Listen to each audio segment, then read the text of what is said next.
Hello, kids. How we doing? Let's talk Steelers. Actually, there's quite a bit to talk about this week. I've got like a half an hour-ish left on my break. So I literally just watched the highlights for the Steelers game because I got back from the beach late Sunday, and I just haven't had a whole lot of time to watch highlights yet because, well, I've been at work all day today, and I spent a lot of yesterday doing just work around the house, laundry, and we had to empty out our freezer in the basement and defrost that and then reload it and organize everything.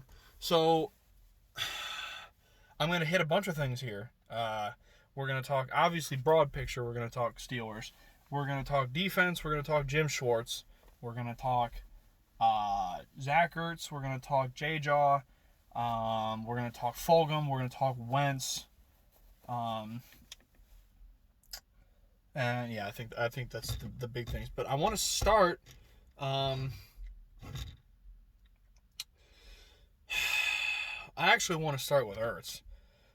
Now, disclaimer here: I didn't watch the game. I did not watch the Eagles-Steelers game. I just watched the highlights of it. But I was standing on a beach, actually almost getting blown away. It was windy as hell up there. But I was flying kites all day on Sunday, so / in the car on the way home. So I didn't get to watch the game. But from what I heard, Ertz was very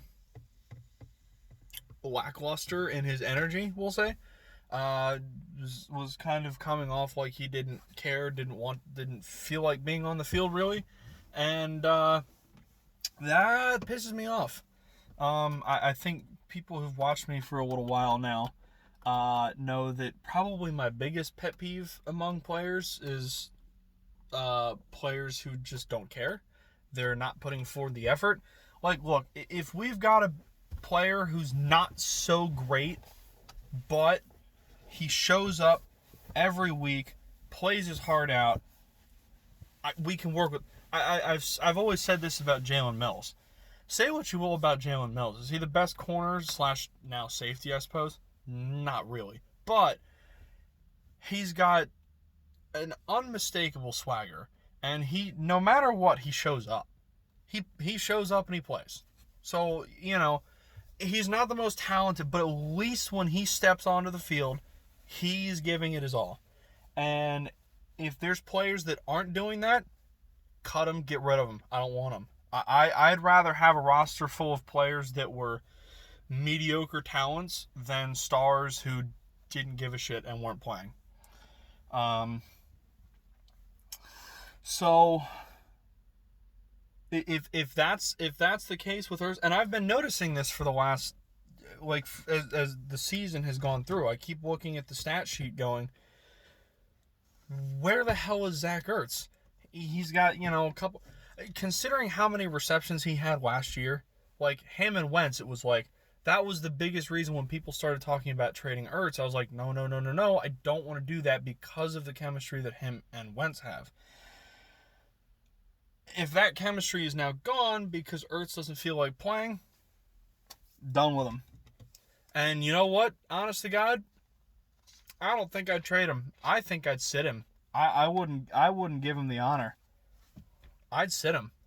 I am perfectly okay with Richard Rodgers as our tight. I said this on Twitter last night.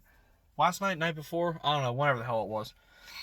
I am perfectly okay with Richard Rodgers as our tight end 1.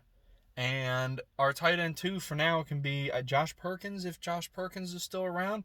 And if he's not, Jesus, man, there's a couple, free agent tight ends that are serviceable. Not great, but serviceable for a tight end 2. Until Goddard is back healthy, and then Goddard can be our tight end 1, and Richard Rodgers can be number 2. And Ertz can sit on the damn bench for all I care. If he's not putting in effort, if he doesn't want to be there, don't trade him. Because at this point, I don't think you're getting as much. If you traded him last year, different story. But this go around, I'm not convinced. I'm not convinced you're going to get a whole lot of value for him now. And personally, I wouldn't give him the satisfaction. I'd make him ride the bench, or I would keep playing him and just do everything I could to throw the ball to other guys. Drive his value down. Honest to God. Maybe that's just because I'm a cynical bastard, but that shit drives me crazy. I hate when players, like, I don't care if your contract's almost up or not. You are still under contract. Play.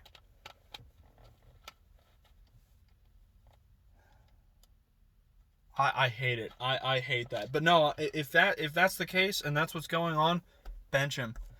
Sit him. Bring in another tight end to play tight end too. Look, Richard Rodgers is a capable tight end.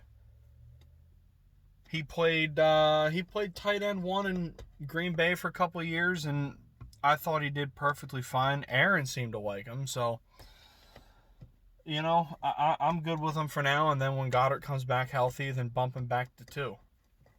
And until then, either if we've got a tight end on the practice squad, pull him up, or like I said, there's a couple tight ends on the market that are serviceable for a number 2 option. Now, let's move on to JJAW. I want to start by saying I watched that play because I saw a bunch of people bitching about it on Twitter on my way home. People say, "Oh, well, if he hadn't gotten up and celebrated, then we could have clocked the ball." And then I watched the play. No, we couldn't have. His celebration, if you want to call it that, lasted like 1 singular second.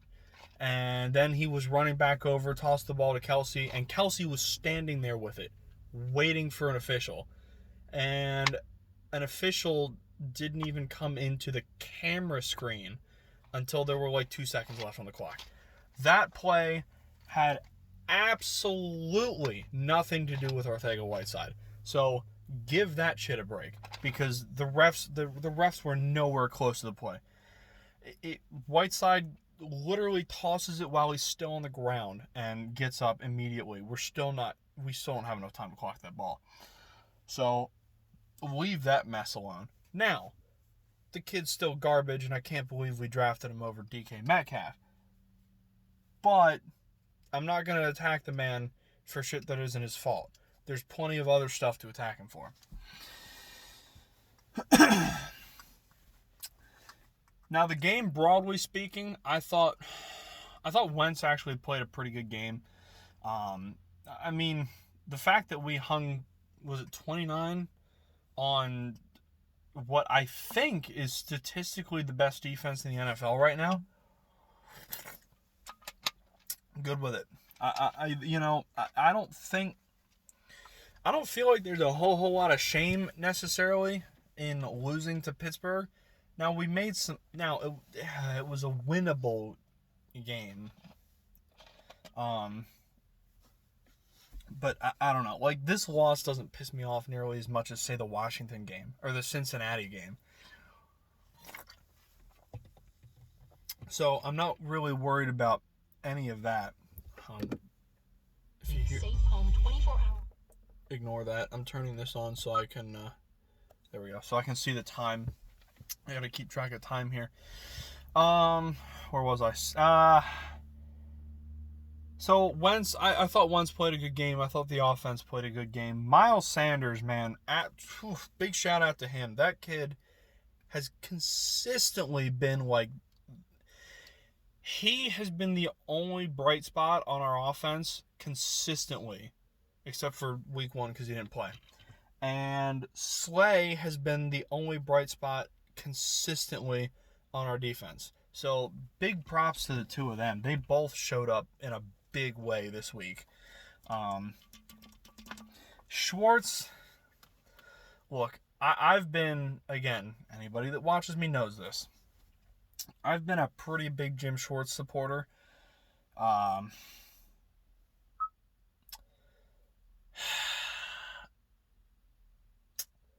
He, to me, he didn't pitch a good game this week. He didn't at all. It comes down to the big play at the end with what was his name, Claypool, his fourth touchdown.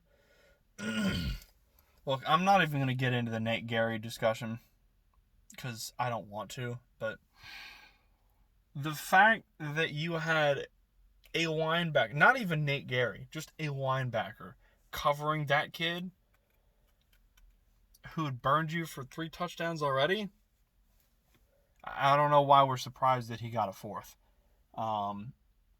So that, in and of itself, was a terrible play. Play called by Jim Schwartz. And Peterson, what did Peterson say? He didn't want to burn the timeout because he wanted to save the timeout. Nah, man. I'm thinking maybe hindsight's 20/20. I still think I would have burned the timeout because oh boy, that's a mismatch. And what did he say? He gave props to Ben for being able to read the defense. Of course he could. Ben's been in the league for like 17 years. So yeah, of course he's going to realize that. Okay. I'm trying to think what else. So Travis Fulgham. First off, holy shit, what a game that kid had. I think we found a hidden gem there. I think if he keeps playing like this, obviously,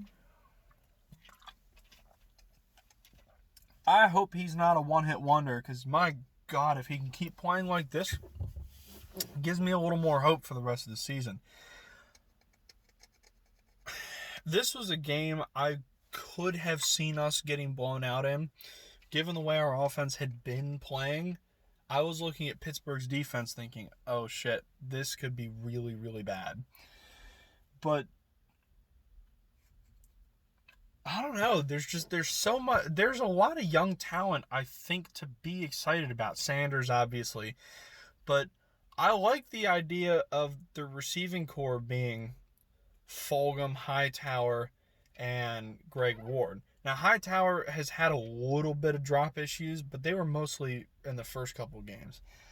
And when Jalen Reagor comes back, I'm thinking Fulgham, Reagor, Ward, and Hightower is the number 4.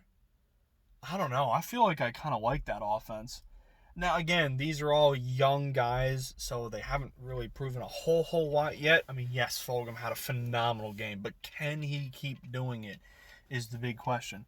But if they can keep playing like they have been playing, Ward, Fulgham, kind of Hightower, he hasn't been, blowing people away, but he's solid at least.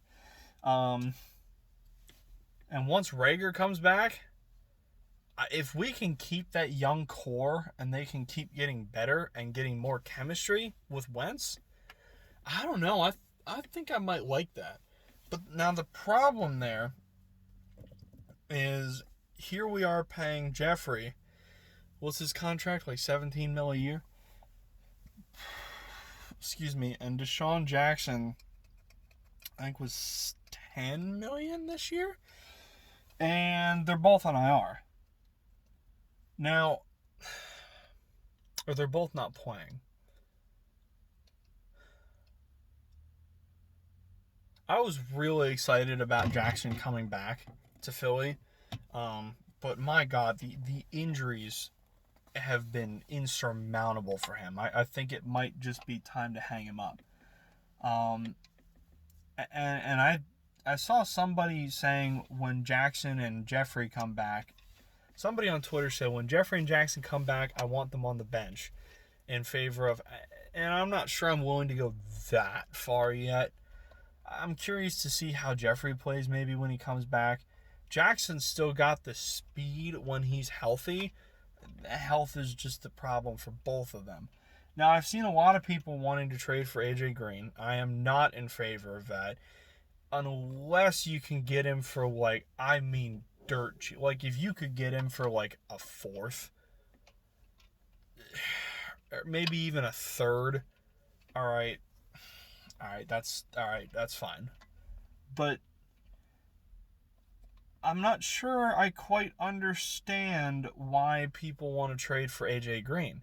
Because the same people that want to trade for AJ Green, they're the same people bitching about Deshaun Jackson always being injured. Have you kept up with AJ Green's career? He's I don't has he when was the last time he played a full season? I'm thinking it's been a while. I don't know, and that's my problem. Is it's the same people that bitch about Jeffrey and Jackson being hurt. They're tweeting about wanting to trade for AJ Green. What do you mean? To me, AJ, like I said, if you can get him cheap, I'm good with it. But to me, it's just he's just another aging, injury-prone wide receiver. And I don't see a point in it, I guess, is what I'm saying. So that's kind of where I'm at with the receiver situation. Excited about the young talent, but I feel like I shouldn't have to be excited about the young talent because we have veterans, talented veterans, that just aren't playing. And that sucks, but that's where we're at. 16 and a half minutes. I think I'm going to end it there. I think that's all I want to say. That was actually a long video considering I hadn't seen the actual game. I should be around to watch the game this week. Yeah, I should be home. Just the last thought, man. Thoughts to Dak, man. That was I saw that play again. Wasn't watching the game, but I saw the play, and I saw the pictures afterwards. Brutal, man. Absolutely brutal. And Dak's one of those guys. You know, he's say what you will, say what you want, but you know what? The kid's talented. He really is, and he's another one of those guys. Puts his heart and soul into what he does, and you gotta respect. Like, hey, I might not like the Cowboys, but I got a lot of respect for Dak. And I hope he gets paid somewhere. I'm kind of hoping it's not the Cowboys, but I hope he gets paid somewhere, and he will. I just hope this injury doesn't screw it all up for him. You know, I'm taking that road. There's been some Eagles fans that are, Cowboys fans were making fun of Wentz and this and that. And yes, they were. And yeah, they're bitches for that. But, be the bigger person, take the higher road. It's not worth it. So, that's where I'm at. Bench Ertz, man. I'm telling you, it pisses me off. Alright, I'm going to let this go. And we'll see you tomorrow, hopefully, for weekly picks. I'll talk to you guys then. Bye.